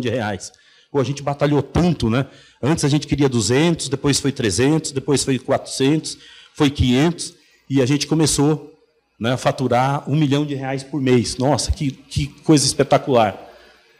Em 2004, a gente assumiu a liderança no segmento frigorífico. Depois, olha, levou 4 anos, não é um negócio rápido. Foram 4 anos conquistando um por um, com exceção de um grande player, que eu vou falar daqui a pouco. Faltava só um, para a gente falar, ó, hoje eu vendo em tudo quanto é lugar, tudo quanto é frigorífico. Em maio de 2007, 3 anos depois, a gente dobrou de tamanho, a gente chegou em 2 milhões de faturamento. Esse texto aí foi tirado lá do livro do Nuts, é muito legal, é um texto que fala sobre sonhar, né? Em agosto de 2010, nós dobramos de tamanho de novo, fomos para 4 milhões. Vocês perceberam que de 3 em 3 anos a gente dobrava de tamanho, né? Aí, em 2012, me ligaram da revista Venda Mais, não sei quem ficou sabendo de mim. Oh, quero fazer uma entrevista com você. Aí foi bacana, né? Porque foi uma coisa que deixou a gente mais conhecido, né? A primeira vez, que nunca na vida eu tinha feito foi uma entrevista por telefone, né? E daí o cara... Depois eu fui para Curitiba, eles bateram uma foto minha num evento que tinha em Curitiba. Foi assim que foi a entrevista da Venda Mais, né? Isso em 2012. Em abril de 2013, a gente alcançou os 5 milhões. Não sei se vocês estão vendo aí que todas essas taças aí são as meninas, as vendedoras, elas que mandam fazer. Nunca fui eu que pedi para fazer. E essa daí elas mandaram fazer um volante de carro de corrida, porque elas sabem que eu gosto de corrida, né? Então, os 5 milhões a gente chegou em abril de 2013. Só que quem pensa que uma empresa vive só de alegrias? Não existe, né? Vocês já devem ter passado por dificuldades aqui na Salvabras, você também lá, no Lucas. E a gente teve um pequeno problema, a gente só perdeu 40% do faturamento de uma hora para outra. Nós representávamos uma empresa de plástico, a Suplast, aqui de Guarulhos. A gente era o principal vendedor dessa empresa, e essa empresa começou a vir mal. Só que para a gente não tinha problema porque eles pagavam a gente vendia 60% do que eles comercializavam. Então, para nós, como representantes, a gente recebia. E eu sabia que o negócio era complicado, e a gente vendia os descartáveis para o segmento da indústria de alimentos. E chegou uma hora que essa empresa, uma sexta-feira, fechou a porta, na segunda-feira não abriu mais. E aí, o que fazer? Fiquei sem a minha segunda principal representada, e ainda, como desgraça é pouca, né? Um mês depois eu perdi o contrato pela primeira vez, e graças a Deus, tomara que tenha sido a única, eu perdi um contrato de calçado de couro na Sadia. E o que a gente não pode ter nunca, né? A prepotência. A gente atendia a Sadia 7 anos com as botas, essas botas brancas que vocês veem. Tinha a RFQ, a gente participou da RFQ, e aí a gente ficou 3% acima. E eu precisava ver se, uma questão de mérito, né? O comprador falou, olha, cara, eu não vou te falar, mas se você der 3% de desconto aí, a gente mantém vocês, porque vocês não têm problema nenhum conosco, não tem problema de falta, nem de entrega, nem de nada. E só que naquela época, quem tinha assumido a Sadia era o Abílio Diniz. E ele tinha mandado homologar 3 fornecedores e o mais barato ficava com o contrato. Não importava se o cara depois não ia te entregar ou não. E o meu diretor achou que não ia dar os 3%, porque ele falou, eu me nego, estou aqui 7 anos, 100% de pontualidade, nada de problema de qualidade. Como é que o cara quer? Eu não vou dar os 3%. E nós perdemos o contrato, que representava mais 10%. Era 30% da Suplast, mais 10% ficamos no meio do caminho.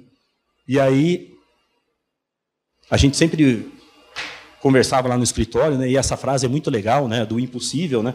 Eu tinha entrado uma vez numa viagem que eu fiz numa loja da Adidas e tinha lido isso daí em inglês. Daí, quando eu voltei para cá, eu joguei no coisa, eu achei, né?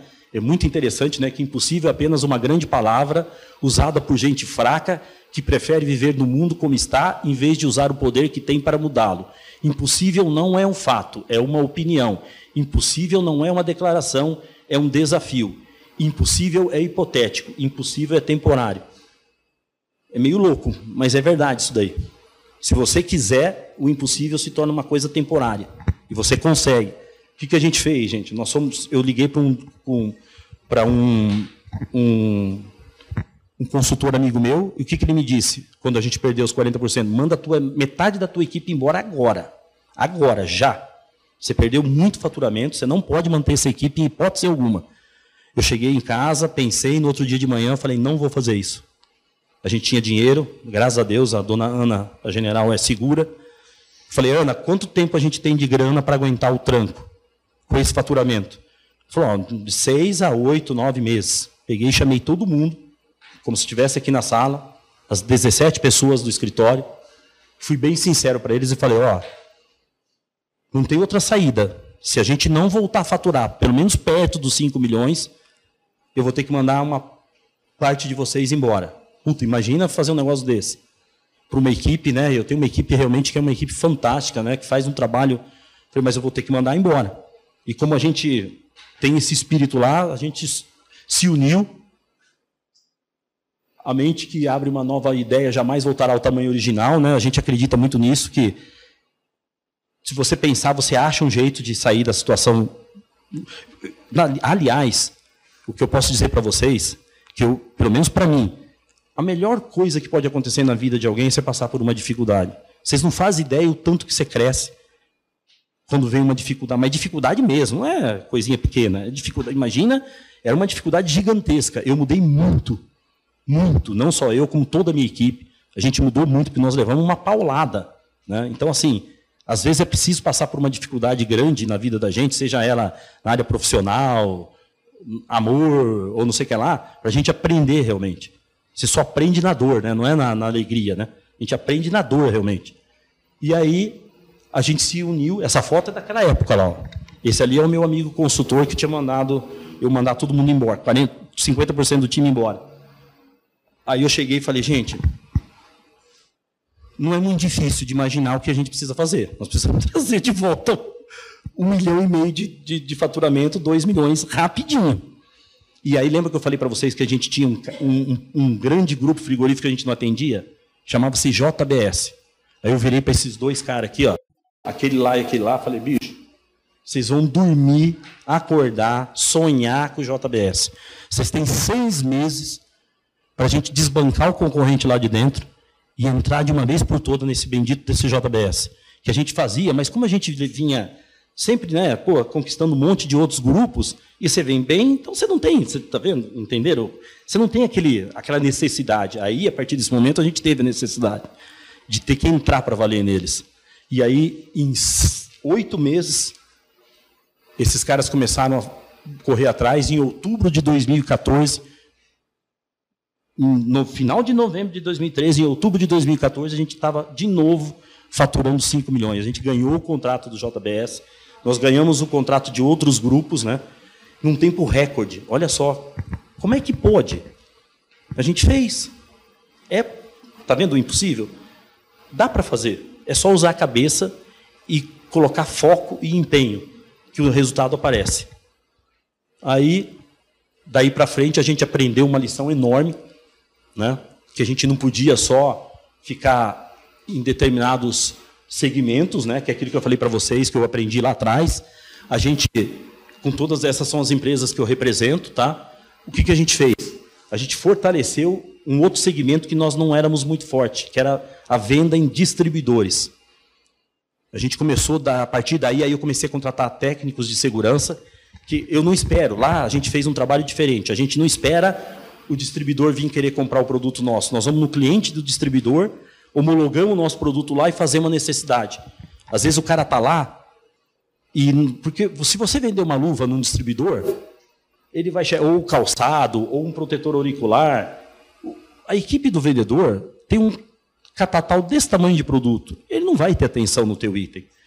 Você tem que pegar e fazer um jeito desse negócio ter volume. E o que a gente descobriu?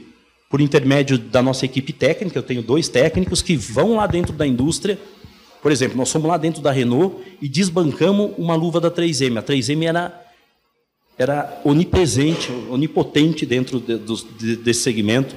A 3M era líder absoluta em proteção respiratória.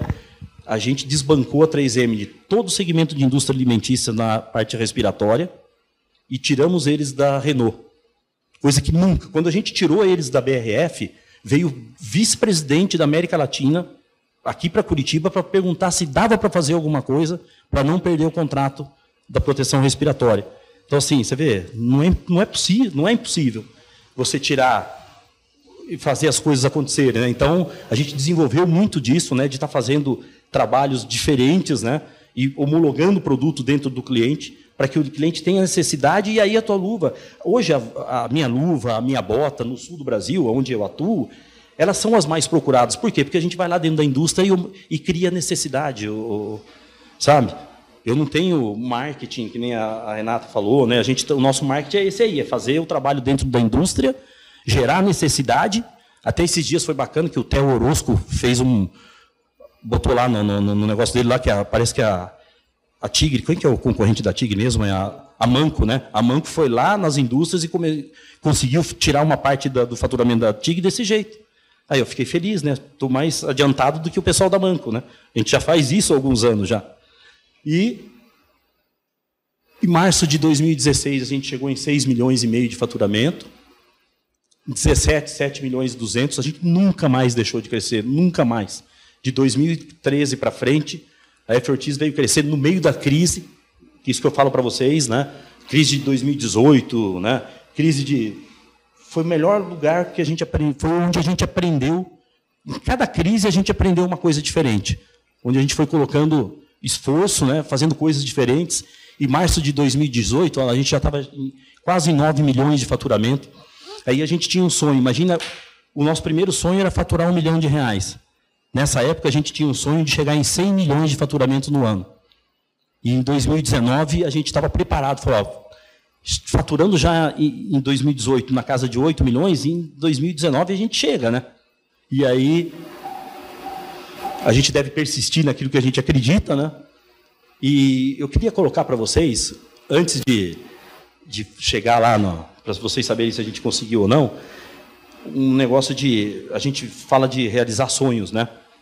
E primeira coisa, quando você sonha com uma coisa, você precisa não só sonhar, como também colocar ela em prática, né? Porque eu vi esses dias aí uma postagem de um amigo nosso que diz que o realista sabe aonde ele quer ir, e o sonhador já esteve lá. Se você juntar o sonhador que já esteve lá com o cara que quer realizar, meu Deus, não tem quem segure, né? E uma coisa que eu digo sempre, né? Eu já aprendi isso também antes do Joel J lá, que é impossível vencer alguém que não desiste nunca. A F. Ortiz, nós somos um exemplo. A gente não é o melhor, vocês estão vendo aqui, eu não sou o melhor palestrante do mundo, não sou o melhor administrador, mas a gente tem uma fé inabalável e a gente não desiste. Quando a gente quer um negócio, a gente põe um propósito, tanto na vida profissional quanto na vida pessoal. E assim, eu queria mostrar para vocês que até na vida pessoal é possível. Vocês imaginem um cara lá do interior, vindo de uma família de classe média baixa, fazer tudo isso que eu vim fazendo, né? Hoje eu estou aqui com vocês, quando nem dos meus melhores sonhos eu podia imaginar que um dia alguém de uma indústria ia estar me chamando para vir contar a minha história, para falar das coisas que a gente faz. Nunca imaginei isso. Hoje eu estou aqui, amanhã eu vou estar na Concept, quarta-feira eu vou estar no iFood, eu vou falar para 300 pessoas no iFood, imagina. Eu não tinha noção que um dia iam me chamar, por causa de um podcast. Eu tenho que me acostumar com essa história de rede social, né? Porque o meu Instagram era fechado até 4 meses atrás. Eu tinha 300 seguidores só. Eu achava que não dava para ser aberto, né? Pô, que os caras vão ficar vendo minha vida? Aí o cara me deu o conselho para mim abrir o Instagram. É bacana, porque daí começa a vir um monte de gente, eu recebo um monte de mensagem, até com gente falando um monte de coisa bacana que você vai aprendendo, né? E aí, realizar sonho, vocês imaginem que eu tinha uma vontade, eu sempre fui fã de Fórmula 1. Eu não tive a oportunidade de ver o Senna pessoalmente. Mas aí eu falei, cara, se eu consigo fazer um monte de coisa na minha vida profissional, por que eu não consigo realizar o sonho da coisa que eu mais gosto, que é o meu entretenimento, que é a Fórmula 1, né? Aí, ó, não sei como, não sei que vocês me perguntem, né? A vida é feita de oportunidade, tá? Aí as oportunidades, você não pode deixar ela passar hipótese alguma. Meu filho e minha filha ficam puto da vida comigo, que dizem que qualquer um que passa na frente, eu já vou conversar. E às vezes a oportunidade está naquela pessoa.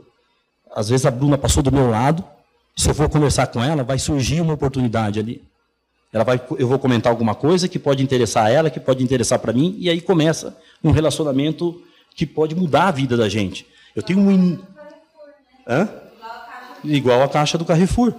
E assim, agora já estou excedendo, eu prometo que eu vou ser rápido. É que eu me empolguei hoje, então, mas quantas histórias que eu tenho, um dia que vocês tiverem paciência, eu conto para vocês desse negócio de oportunidade, de coisas que aconteceram assim, que mudaram, que ajudaram a gente dentro da Effortize. Eu conheci um cara em Chicago, vou contar, não estava na palestra, que passou por trás de mim, eu estava no hotel, eu ouvi ele falando em português. Eu falei, você é brasileiro? Sou. Aí ele me deu o cartão dele, Fernando Denadai. Vocês que são de São Paulo, Denadai é uma das maiores cozinhas industriais. Na época eu trabalhava com alimento. Conheci ele lá, ele pediu para mim visitá-lo aqui em São Paulo. Eu visitei, fiquei 2 dias com ele lá, ganhei a confiança do cara, vim para São Paulo. Ele me apresentou para o comprador dele, a Denadai foi o meu maior comprador de docinho, eu vendia paçoquinha, esse monte de coisa. 600 mil reais de paçoquinha por mês. Um contato, Alexandre. O cara passou por trás de mim no carro, eu vi ele falando com outro cara em português, eu virei para os dois, falei, vocês são brasileiros, né? Dose, vendedor é uma desgraça, né? Não tem jeito, né? E aí, são coisas que a gente não pode deixar, né? E aí tem um videozinho, só para ir já, muito interessante que aconteceu comigo, numa dessas minhas viagens aí pelo Brasil, em voo, de Londrina para São Paulo, entrei no avião, quem senta do meu lado? Galvão Bueno, que ele mora em Londrina, junto com o assessor dele. O Galvão mora em Londrina. Ele passa uma época lá em Londrina, ele tem casa, ele mora num condomínio próximo ao meu. Aí começamos a conversar ali, descemos do avião. Por coincidência, chamava de cartão vermelho, lembra? Black, que era para mala sair primeiro, nunca saí primeiro, né? Aí, coincidentemente, aquele dia, a minha mala e a do Galvão e a do assessor dele foram as últimas a sair do avião. E aí eu já fiquei batendo papo com os caras ali, que você me conhece, né? Daí eles viraram, o que você tem para fazer hoje? Era uma segunda-feira. Falei, eu vim trabalhar amanhã. Não, eu estava vindo para cá para renovar o meu passaporte, o meu visto americano. Eles falaram assim, você é nosso convidado para ir assistir o Bem Amigos. Aí, tem certeza, né? Nunca tinha conversado com o cara, né? Aí, não, pode ir lá. Portaria 1 da Globo, 8 horas da noite, 9 horas da noite, você esteja lá. Fui pro hotel, liguei para a general, falei, Ana, tem um convite para ir lá na Globo. Como você tem um convite para ir na Globo, né? O Galvão, que Galvão? Marcelão. Que demais. Eu fui, cheguei lá, é o senhor Fernando Ortiz? Oh, por favor. Já estava seu nome lá. Já estava meu nome lá, me levaram até o assessor do Galvão. Aí eu fui lá, o Galvão falou, falou, fica à vontade, tá com crachá, você fica assistindo aí. Eu rodei a Globo inteira, Marcelo. Você me conhece. Na hora que eu fui ver, eu tava, na época, aquele que foi demitido da Globo, William Vac, estava preparando o jornal das 11h30, tá na CNN. Eu cheguei nele lá, olha só, eu sou louco, né? Cheguei nele, William, tudo bom? Ele ficou me olhando, né? Daí eu tenho foto com ele, fiquei conversando. Conheci todo mundo lá. Fala com todo mundo. Então, você não pode perder a oportunidade, né? Ou vai ou racha, alguma coisa vai sair daí, né? E saiu um convite para assistir o Bem Amigos. Quando que eu ia imaginar que eu ia estar no Bem Amigos? Eu rodei a Globo inteira. Fui tudo quanto era estúdio, da Ana Maria, de não sei quem, dos Altas Horas. Fiquei lá em cima, onde o cara aprendia um monte de coisa de segredo. Não sei se eu posso falar aqui, está sendo gravado a Globo, depois me processa. Mas um monte de segredo de como é feito. Vocês sabiam que o Galvão, no Bem Amigos, tem um carinha lá em cima que fica falando no ponto. Era na época, isso 2014, 15, sei lá quando foi isso. Que ele entende tudo de futebol.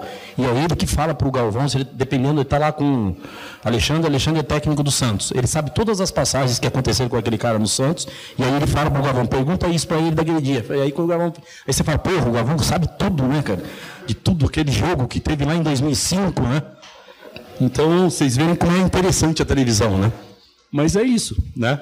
E aí, além disso, né, eu aproveitei minha cara de pau para realizar o meu maior sonho, que foi exatamente participar da vida da Fórmula 1. Faz 5 anos que, quando tem corrida no Brasil, eu fico nos boxes, né? Conheci uma pessoa que me conectou com uma outra, que me conectou com o cara, esse de vermelho e branco da Alfa Romeo. Aí ele me dá o convite e eu fico circulando lá, que nem eu faço aqui, que eu fui lá com a Bruna para lá. Eu fico entrando num box, entrando no outro. Os caras falam, quem que é esse maluco, né? Que fica passeando para cima e para baixo? Né? Eu só não pude ir agora nas 2 últimas corridas por causa da pandemia, né? Esse aqui, ó, esse de bigodão aí, um pouco discreto, é o dono da Liberty Media, que é o cara que faz que comprou a Fórmula 1 e que organiza o Super Bowl. Vocês imaginam, um dia ele estava lá no hotel, tomando cerveja, eu fui lá conversar com ele, ficamos batendo papo, simplicidade, tomando uma escola. Eu e ele, ficamos lá conversando. Então, você vê, você não pode perder a oportunidade. Isso pode mudar a sua vida, né? E a minha vida inteira foi assim, né? De criar oportunidade, né? De ser simpático com todo mundo. Meu pai me ensinou que você não pode fazer acepção de ninguém. Né? Eu trato todo mundo igual. Minto, eu trato melhor as pessoas mais simples do que... Porque, né? Eu acho que isso muda a tua vida. Você saber que você está servindo alguém, que você está ajudando alguém. E eu queria terminar, né, com um vídeo, com a história de para variar, mais um piloto, né, e que sim tem um exemplo de vida espetacular, e que vocês prestassem bastante atenção no que ele fala no meio do vídeo lá, que ele não fez nada de mágica, ele fez simplesmente o que ele fez porque ele gostaria de ter feito aquilo. Não é quando a gente quer fazer o negócio pelo dinheiro ou pelo troféu, entendeu? É aquilo que está aqui dentro do teu coração, sabe? Aquilo que vai te fazer ser mais feliz sem esperar nada em troca, tá? Vamos ver o vídeo aqui do...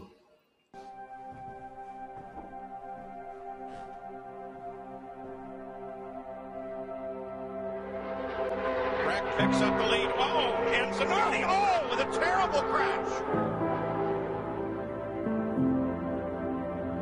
I'm Alex Zanardi, a big optimist. A man who learned that in life, as long as you have something to fight, even the greatest defeat can be turned into your greatest victory. If I didn't believe it was possible, I wouldn't have tried. But 4 years after my accident, to step on the podium as a race winner, it was suddenly very special. That champagne tasted very nice. London 2012 was my horizon, and it was great to have such an important goal in front of you. And that was the real value, you know.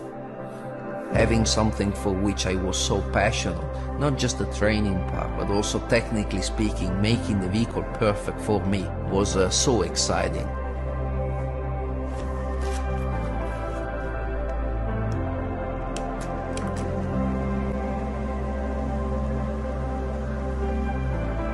There's nothing that magical hidden in what I did. I didn't jump on my bicycle because I wanted to go to London and win. I won because I wanted to ride my bicycle. That is the simple secret behind what I did.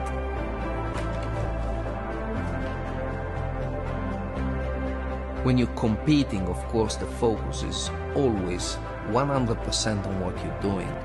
But when the race is over and you end up with a gold medal in your hands, well then, at that point, you really end up understanding how important your achievement is. coming from almost the bottom to enjoy and to touch the sky with your finger, it was fantastic. Whenever I get asked, why Alex, at your age, did you decide to come back to motorsports? I would just tell to the same people who posed that question, listen to the sound of the engine. Isn't that an answer? If you don't understand it, it's not my problem. Where would I be if my accident didn't happen? Who knows? I mean, I could be a guy maybe with legs, but not as happy as I am.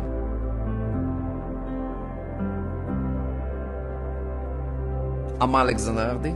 I'm a lucky person because at the age of 47, things are not over yet.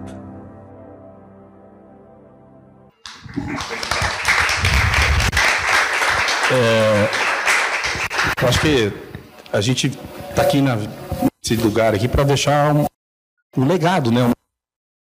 E esse é o caminho, né?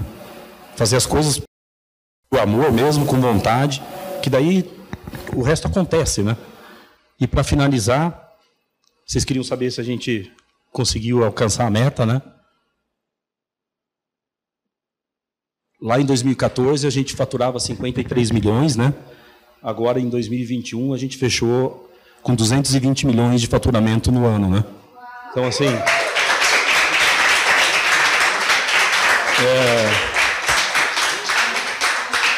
é muito louco, né? É muito doido, a gente fica pensando assim, como é que a gente chegou, né? Mas eu sei que a gente chegou. Agradeço a Deus, né? E que aqueles que acreditaram na gente, a cada cliente, né? A cada um que esteve conosco. Eu agradeço aqui a vocês, né? Que perderam 1h30 ouvindo o que eu estava falando aqui, mas assim, é um jeito simples de passar uma mensagem, né? Mas é muito legal, sabe? Porque se eu fizer a diferença na vida de um aqui dessa sala, para mim já vai ser uma vitória. Esses dias atrás eu tive numa empresa lá no interior, um pessoal muito simples, né? Que com extrema dificuldade, quando eles me chamaram, a equipe tem uma dificuldade enorme de fazer as coisas, né? E aí eu peguei, fiz essa mesma palestra lá, bati bastante na tecla, gente, eu sei que existem as dificuldades, mas vamos melhorar 1% a cada dia. Aí parece que eu vim para cá, para São Paulo ontem, né, morrendo de medo na estrada, com um frio enorme na barriga, né, porque é uma responsabilidade grande. Aí eu pedi para minha sobrinha, a Isabela, minha assessora para assuntos estratégicos e sobrinha ao mesmo tempo, eu pedi para ela assumir ali na Castelo Branco, e, de repente, chegou um WhatsApp para mim, de uma daquelas pessoas que teve há 3 semanas atrás, falando assim, eu estou melhorando 1% a cada dia. Parece que foi o que eu precisava ouvir, né? Porque eu estava com muito medo de vir aqui hoje, amanhã, lá onde eu vou, na quarta-feira, né? Mas eu sei que é a mensagem que eu tenho para dar. Eu não sou nenhum Thales Gomes, né? Eu sou o Fernando Ortiz, um cara que conseguiu fazer com que as coisas aconteçam, e não só eu, o meu time veio comigo, né? Eu não quero, nunca quis e não quero, sempre falo que todos que estão comigo têm que ganhar também, porque não é justo, né? Só um ganhar, todos têm que estar junto, e a história é essa. Eu acho que foi isso que a gente conseguiu, né? E a gente está aí para poder ajudar. Eu fico muito feliz, o Alexandre tem aí meu telefone, né? Quando precisar tirar alguma dúvida. Agora eu aprendi a pôr o Instagram, agora que eu abri o Instagram, né? Bacana. Eu tinha feito essa parte. Antes não tinha Instagram. Daí veio uma cutucada, né? Tem que ter Instagram, pô. Você tem que botar isso daí, senão quem vai saber quem é você, né? Então, assim, eu estou me acostumando com essa história toda, né? Mas é isso, gente. Obrigado, desculpa por ter... geralmente dura 1h10 no máximo. Não sei que hoje eu me empolguei aqui, né? E eu quis poder... Espero que eu tenha passado aquilo que o Alexandre esperava, né? Para vocês. E a gente está junto. E, assim, nunca se esqueçam, hein? É impossível vencer alguém que não desiste nunca. É impossível.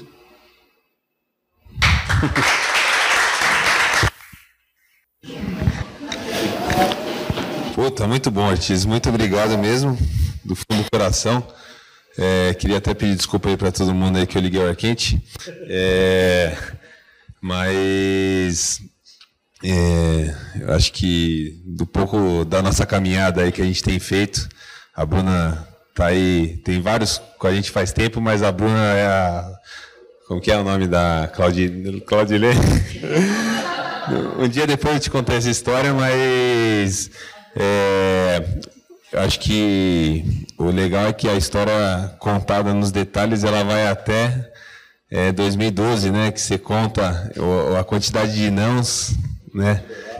E toda a sofrência, né, da vida de vendedor, e eu passei também por isso daí, a Bruna também, todo mundo e é uma loucura mesmo, e o quanto que vocês são guerreiros, né, e o vendedor tem que ser, né, senão não vai. Mas agradeço mais uma vez aí do fundo do coração sua visita, e para a gente é importante porque você pode ver aí, só tem gente jovem na empresa, e às vezes a gente tem nossa geração principalmente que é tudo rápido, e a gente sabe o quanto que a gente sofreu para chegar aqui nesses 10 anos de empresa, e então tem um belo caminho pela frente, então parabéns aí por tudo.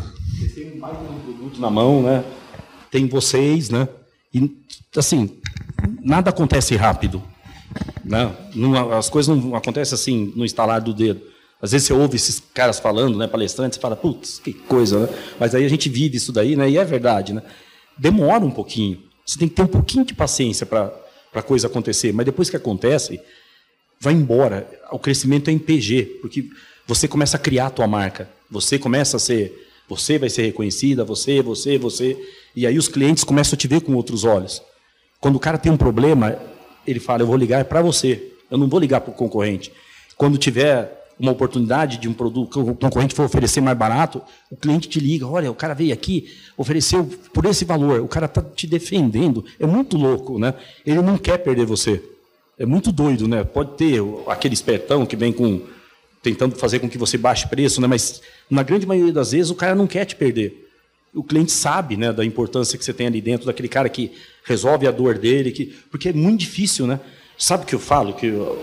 Uma coisa que eu digo para todos vocês, essa porcaria desse país aqui que a gente reclama ainda é o país das oportunidades. Não adianta que não tem lugar no mundo que você possa acertar um negócio e crescer tão rápido como aqui. Os outros lugares estão tudo maduro já, né? Não tem mais tanta chance, mas aqui não. Aqui, se você acerta o negócio, se você põe força naquilo, você tem muita chance de dar certo, muita chance de crescer. Então, assim, nós temos que acreditar nessa porcaria aqui. E esquecer dos políticos, esquece de Bolsonaro, de Lula. Esses caras nunca fizeram alguma coisa. Alguma vez eles deram alguma coisa para vocês? E vão continuar não dando nada. Nós vamos ter que, no final do dia, é você por você mesmo. Né? Nós não precisamos desses caras. A gente pode fazer a coisa acontecer. O Alexandre, como empreendedor, como empresário, ele que está fazendo a coisa acontecer, dando emprego. Esse é o caminho. E deixa esses caras de lado.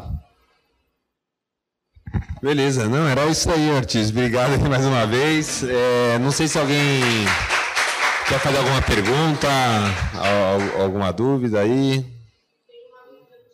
Ah, legal. Então... agradecer ao pessoal também que está online. Eu no começo estava vendo aí que o pessoal estava reclamando do que estava abaixo.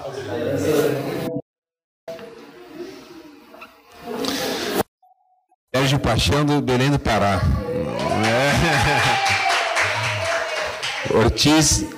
Ortiz, receba nosso abraço e eu pergunto, com todo esse resultado próspero que você teve, qual foi a melhor estratégia que você usou? Qual foi o resultado dessa escolha?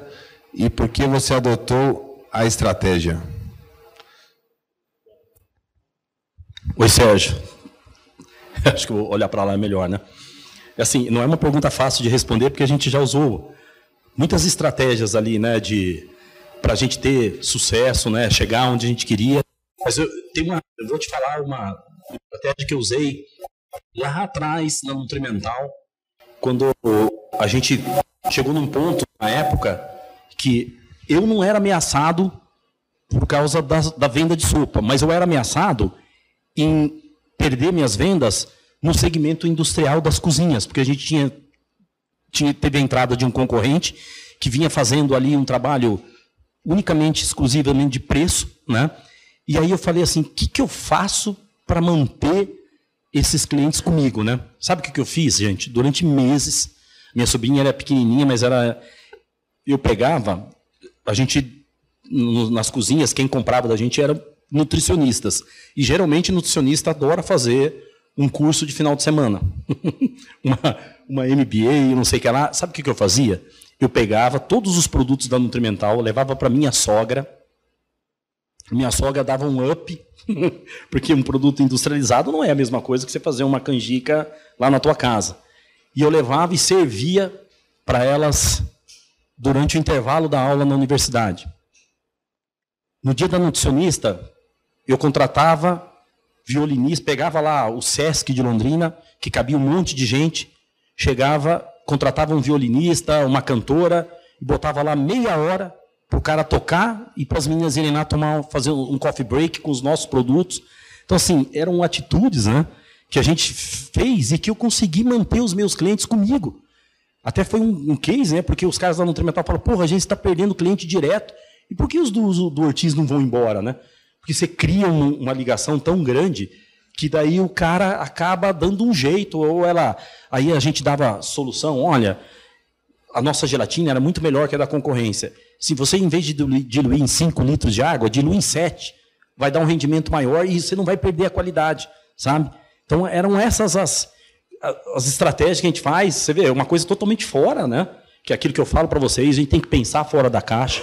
Na hora que a coisa começa a ficar difícil, né? Aqui, durante essa caminhada que a gente tem agora, mais recente também, foram muitas. Aqui, acho que se eu ficar falando aqui de tudo e eu me empolgo, daí eu já vou contar nos detalhes, né? Mas é isso, pensar fora da caixa, Sérgio. Acreditar que existe uma saída para aquela situação, né? E que você pode dar a volta por cima, né? Uma coisa que eu uso muito também, como estratégia, quando às vezes, porque a gente também tem problema, nós não somos perfeitos, a gente tem problema igual todo mundo. Quando tem um problema muito grande, o que eu faço? Eu entro em ação. Vocês veem que eu falei que eu praticamente não tenho muito contato mais com os clientes. Eu entro na jogada e vou lá conversar, vou fazer uma visita pro cara, entendeu? Para entender o que foi que aconteceu. E isso daí acaba porque, assim, é na hora da bronca que você tem uma oportunidade de ficar mais amigo ainda do seu cliente. Aquele cliente que está puto da vida com você, eu adoro isso daí, sabe? Porque daí eu vou lá e eu inverto a situação. Eu chego para o cara, tenho a humildade de pedir desculpa porque a gente errou. Como é que nós vamos fazer para acertar? O que eu vou fazer para te restituir do prejuízo que você teve? Eu já cheguei, eu pago do meu bolso. Se às vezes a empresa não está afim de bonificar, a F. Ortiz vai te dar. Eu não posso te dar em produto, mas eu vou fazer o seguinte, cara, nós erramos, eu vou te dar para você passar um final de semana no hotel, sabe? Existe uma maneira de contornar, e assim você tem chance de ganhar o cliente mais ainda. Se você já tinha o apreço do cara, o cara vai te ver com outros olhos, né? Porque ele está vendo que você não foge, né?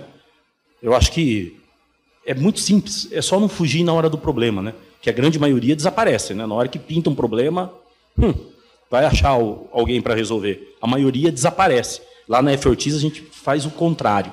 É na hora do problema que a gente aparece. Todo mundo quer resolver. Até é engraçado, porque daí tem cliente que fala, meu Deus do céu, você é o quarto que me liga, né? Calma, tá bom, a gente está resolvendo, né? Porque você vê que é o empenho de todas as pessoas poderem inverter aquela situação, entendeu? Acho que espero que eu possa ter, né, te dado. Aqui são 30 anos, tem muita história, né, cara?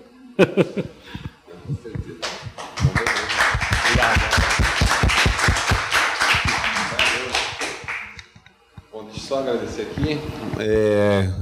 A gente vai finalizando agora, né? Então, obrigado aí a todos, obrigado pessoal de casa e valeu aí. Espero que tenham gostado.